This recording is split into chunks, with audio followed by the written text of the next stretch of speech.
Right, you guys, in this video we're going to talk about some things we can do to make this little spray rig work better. A couple of things I want to tell you guys after you open the box. I had a couple guys say it didn't work when I opened it. Okay, first thing you got to do is you turn the switch on, okay, when you first start it, and then you have to turn the pressure up by turning this knob. And of course, after it's in the paint and everything's right, don't just start turning the knob with it dry. Okay, it should be in some sort of water material. You should not run the pump dry. Try not to run the pump dry. So dunk these here in water or paint. Okay, and turn it on. Okay, and then you're also going to have to probably put it on, start it with it on.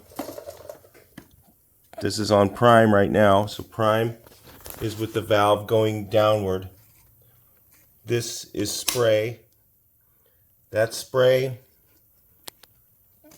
prime is down. And prime, what that does is basically just runs fluid from the pickup through the return tube. Okay, that's all it does. It just runs it through the pump. Okay, and it's important that, again, you have it. Try to have it in paint or water, circulating all the time. And when you're not using it, there's something called pump saver you can put in there that will help your packings last longer. Obviously, I didn't do that on this one. But anyway, if you want to make it last a lot longer, you can also add, if you have mineral spirits, real mineral spirits. If you're in California, it's not real mineral spirits, it's something else. But if you're in another state, you can use mineral spirits mixed with some oil and run that through your rig. Dunk it in there, mix a little bit of motor oil in with some mineral spirits, put this in it, turn it on to the line, and then put it on prime and let it run through the pump. What that does is it'll coat everything with a little bit of oil and it'll keep it from rusting. So that's a good way to save your pump. They have something called pump saver. You can buy that stuff. It works the same. It's pretty much the same thing. All right, so save yourself some money if you're in another state where they have real mineral spirits, not the stuff in California.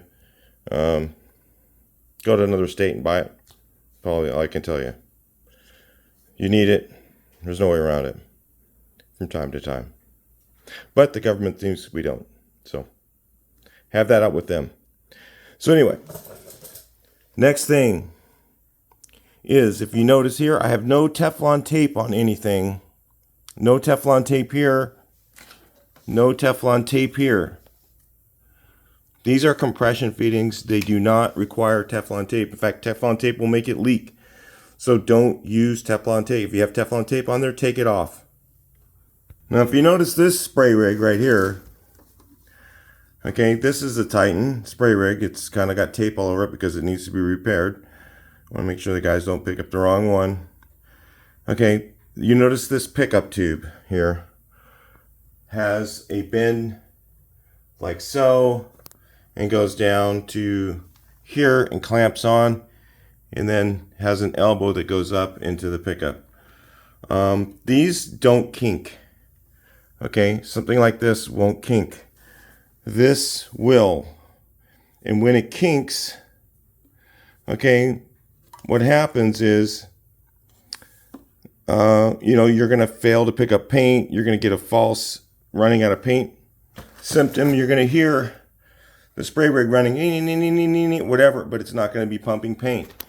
So what I would recommend doing is buying, let me get you back a little bit so you can see better,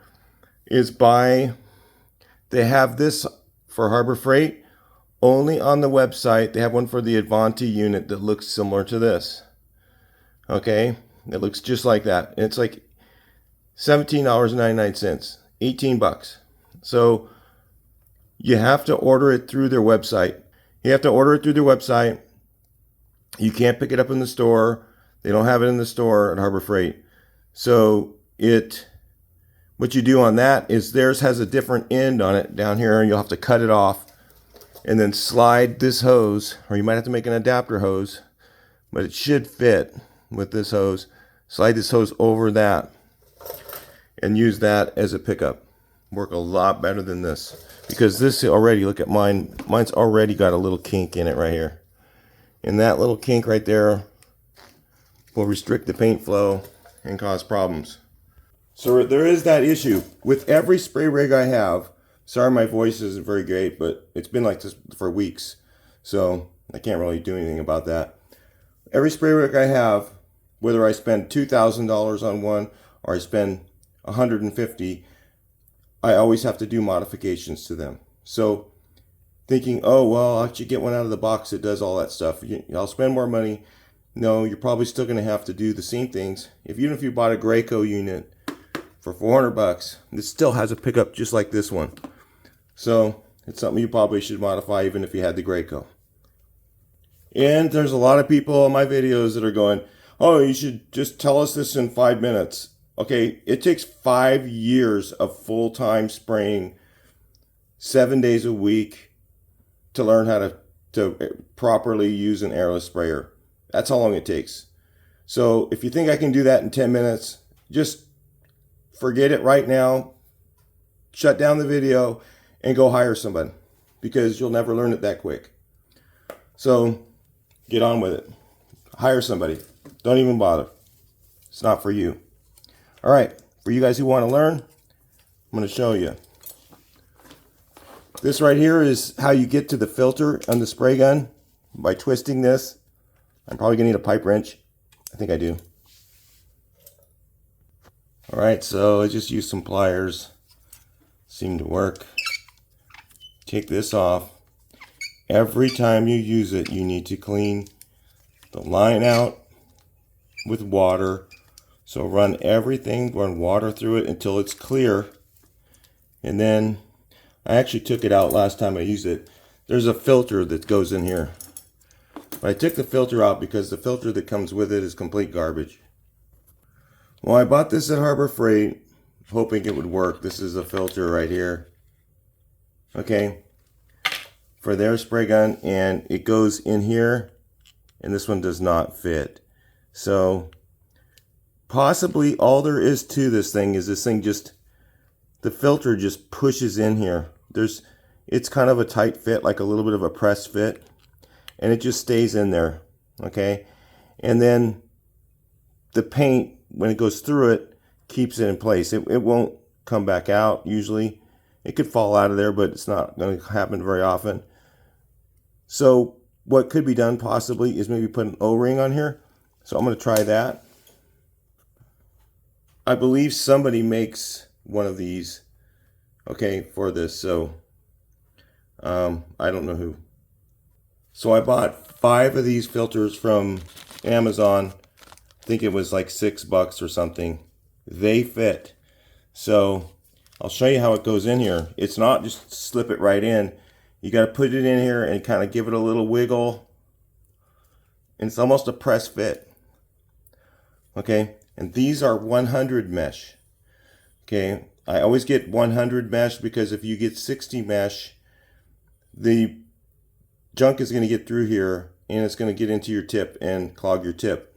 So on your tip, this direction right here is the spray direction.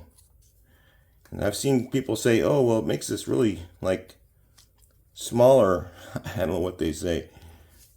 When they flip it around the other way, it makes a smaller fan. It's like, no, that's your clean. So let's say you get a plug up on your tip and you're spraying.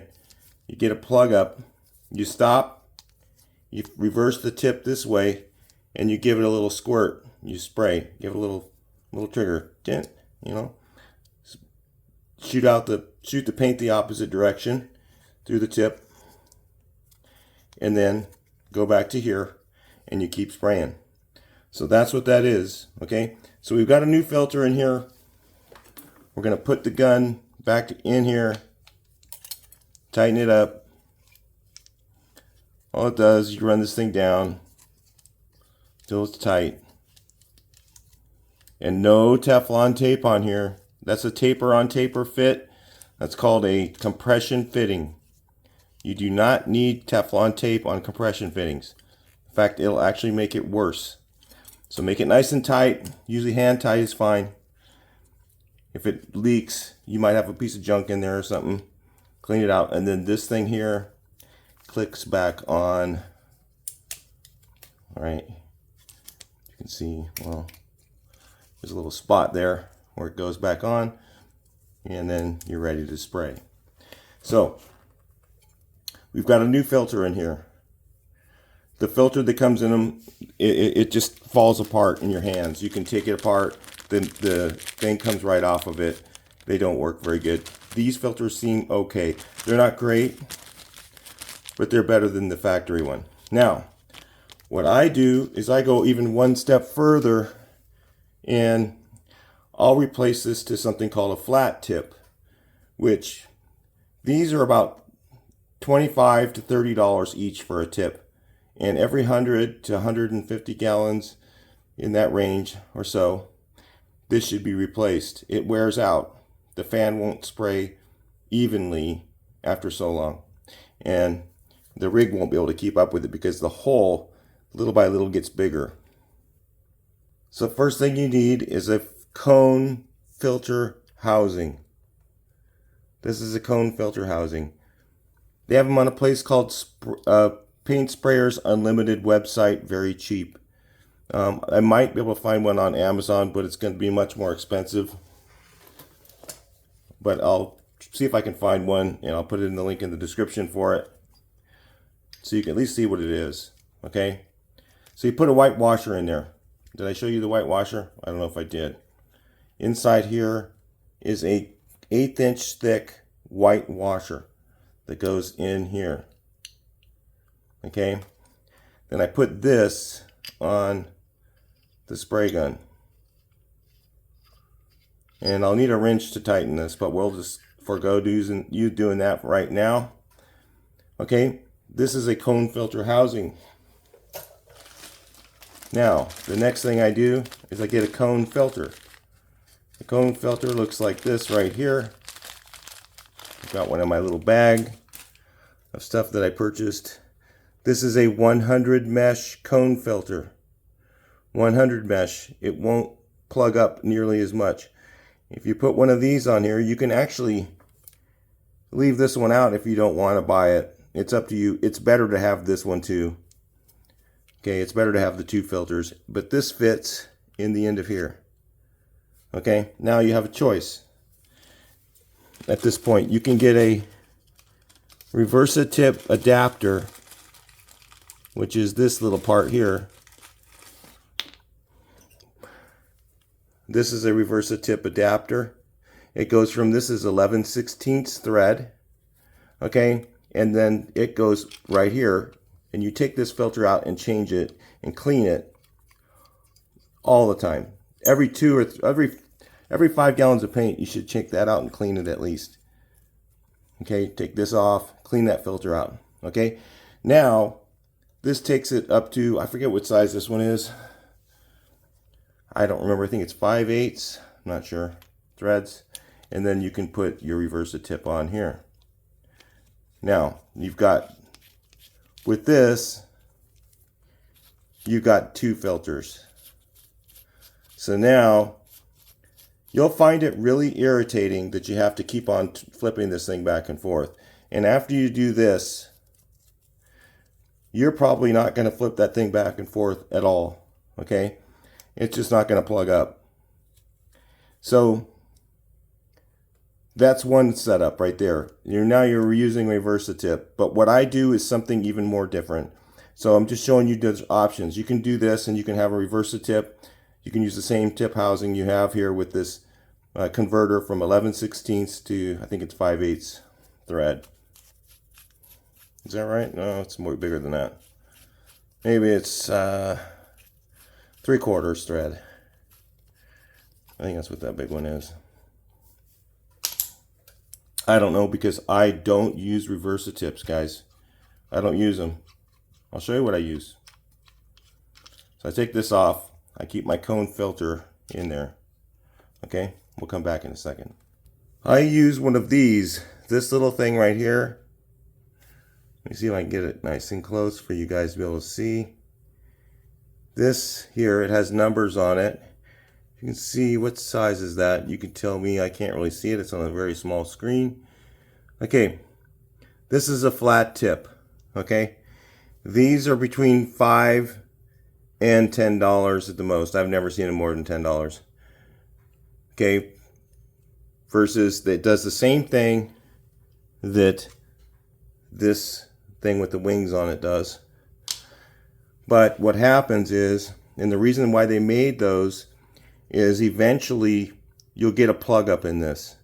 And to clean out this tip, what you have to do is take the tip out of this housing here. This is the housing that goes in, except it normally has a tip guard like this. You see those wings on there, the little butterfly? It usually has a little butterfly end on it. But I tear that off because what happens is eventually those get loaded up with paint. And as you're spraying, you get a little drip that comes off of that, and I can't stand that. So this is not OSHA legal, all right? So just so you know, if I'm working on an OSHA place where I think I'm gonna have OSHA show up, I'm gonna have one with a guard on it, okay? But because I don't wanna have to deal with all that crap, I don't have it on there right now. So this is what I have to show you, all right? So what you have to do, if you get a plug up in this tip right here, in this little tip, is you have to take the tip out of the housing. It goes in like this. It normally goes in like that. You'll take the tip out of the housing and you put it in backwards like that. You screw it back on the end of the gun. You can't put the filter on. You have to just screw it in without the filter. You do like this, and you screw this guy back on here. And you dunk this under the paint and pull the trigger. Make sure the tip is dunked under the paint because it's going to blow out of the sides of here and everything if you don't. The reason that people stopped using these is because they would not put one of these filters in their housing.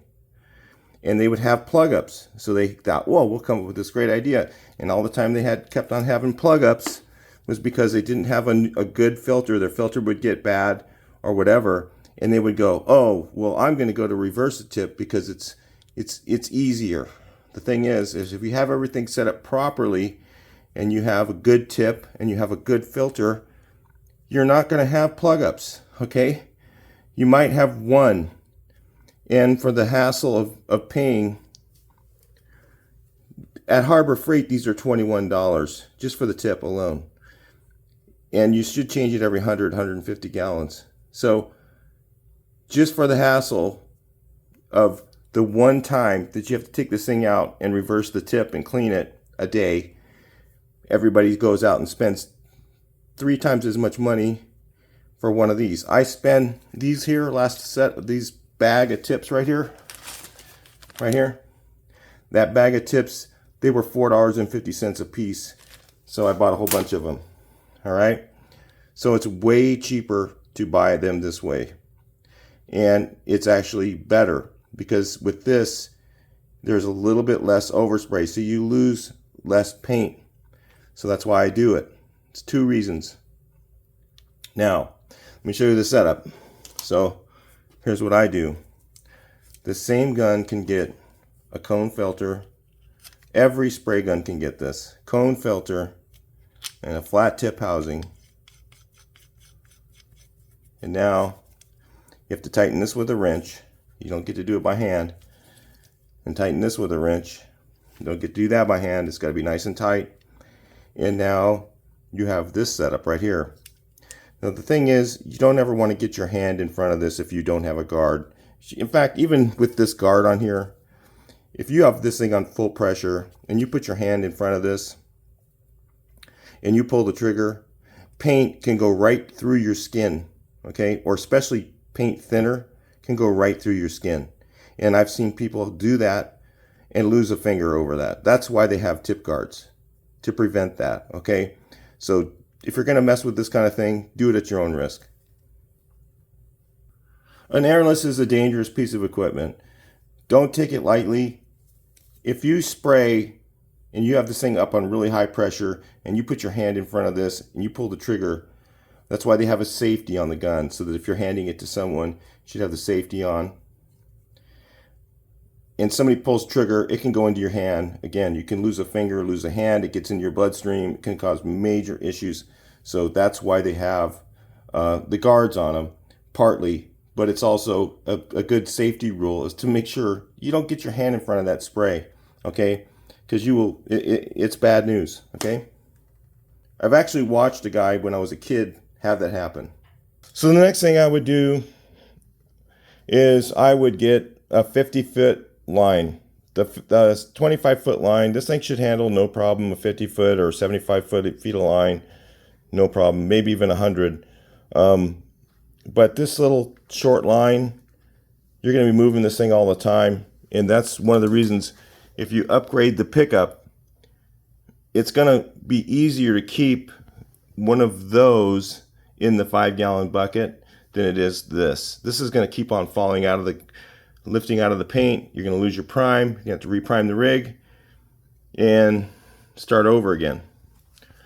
So now again, when you prime the rig on this thing, first thing you do is turn it off, okay?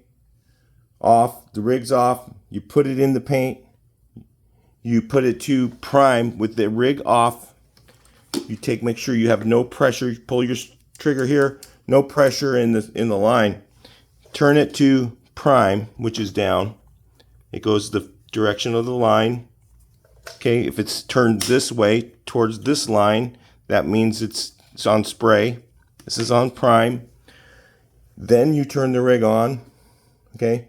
Turn the rig on, let it run till it's primed, okay? Then you turn it off and let the rig completely stop, and then turn this to spray. And then turn the rig back on, and then take your everything off, your filter, your tip, all that off, spray it into your paint bucket until it's fully primed, till it's all the paint's all the way up to the front, up to the spray head, up to the gun, and just spray it in there. Just keep going until it's got paint running through the line. No more water or anything else, whatever is in the line. Make sure that's all cleaned out, okay? And I run it in the paint for a little while, let it kind of mix together, okay? Okay, until it's all primed, let off here. And of course, you need to have your pressure up high enough. If it's too low, the rig will not run. So if you turn it on and it doesn't do anything, that means your pressure's too low. Turn the pressure up. And then when it gets to a desired pressure, put your tip on. Put your housing back on. If you're using this setup here, put this guy back on. Okay, while you're priming it, you want this off. Okay, now after it's up to pressure, you test it, make sure it's got enough pressure, what you think. I usually spray it into my paint bucket, and I'll turn it until I get just the right pressure. Too high a pressure, it's going to bounce back at you on the wall. Too low a pressure, and it's going to have fingers in it. When you spray it, it'll look like this, like fingers going across the wall. Okay, turn it up till there's no fingers in it. All right, and then you're ready to spray. When you get to the end of the day, all right, you turn the rig off. Then you take this, you spray it until all the pressure is out of the line. And then you put it in your water, okay? And then while the pressure is off of the line, no pressure in the line, then you can turn this valve here. If you turn that with the pressure on the line, you will ruin that valve. Won't even take very long at all. Then while this is in the water, you turn this back on, okay? Let the water circulate. Get all the paint out of the line.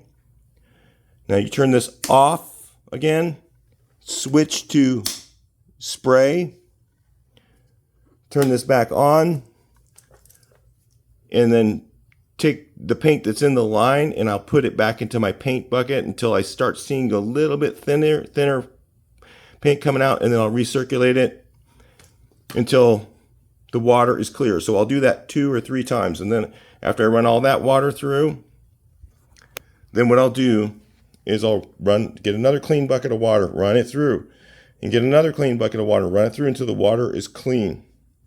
And then at the end of the job, when you're done with the whole house or whatever, then you can use your pump saver or your paint thinner, and a little bit of motor oil. I mean, just say a little bit of motor oil, a lot of paint thinner, in a quart bucket, okay? And then turn it on with it on prime. Of course, no pressure in the line, always. Remember, no pressure in the line. Always, whenever you switch from prime to spray, or whenever you move that valve, you need to make sure that there is no pressure, nothing. It's like this. Then you can switch this valve. It's the only time you can do that. So then you put this back on prime. You'll put your pump saver in this pickup, let it run, circulate all the way through it, turn it off, good for storage.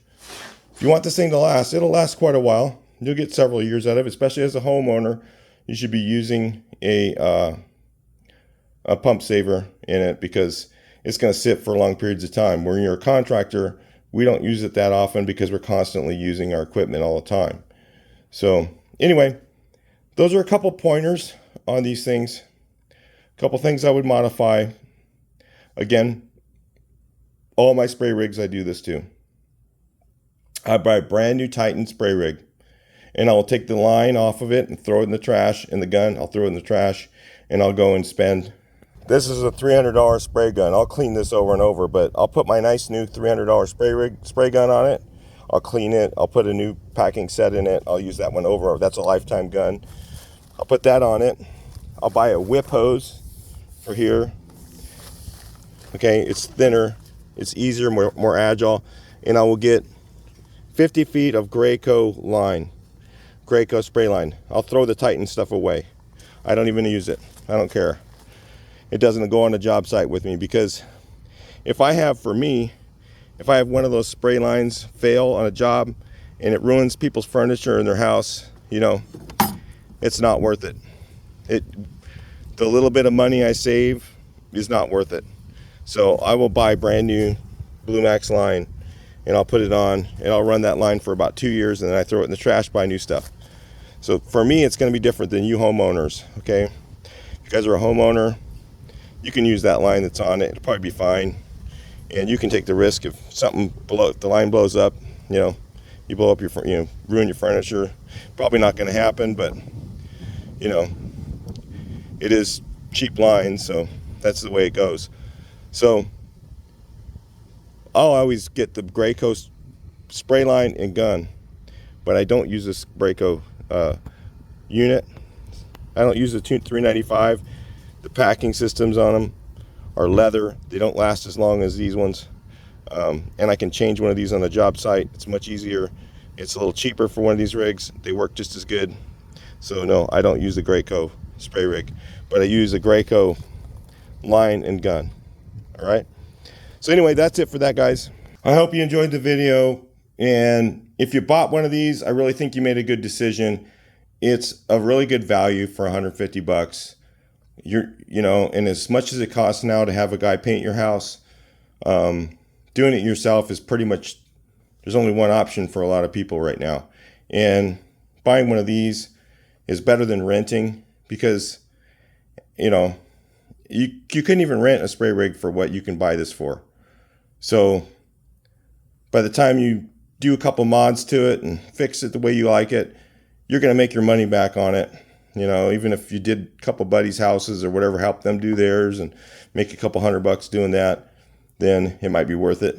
Even then, you'll get the thing paid for. So I think these things are a great value. Okay, they're not an awesome rig. It's not something that's going to be like a forever thing. But you know what? For 150 bucks, you really can't go wrong. All right, I'll talk to you guys in the next video. Please like, share, and subscribe. Link in the description for this rig and for some of these items. So check that out.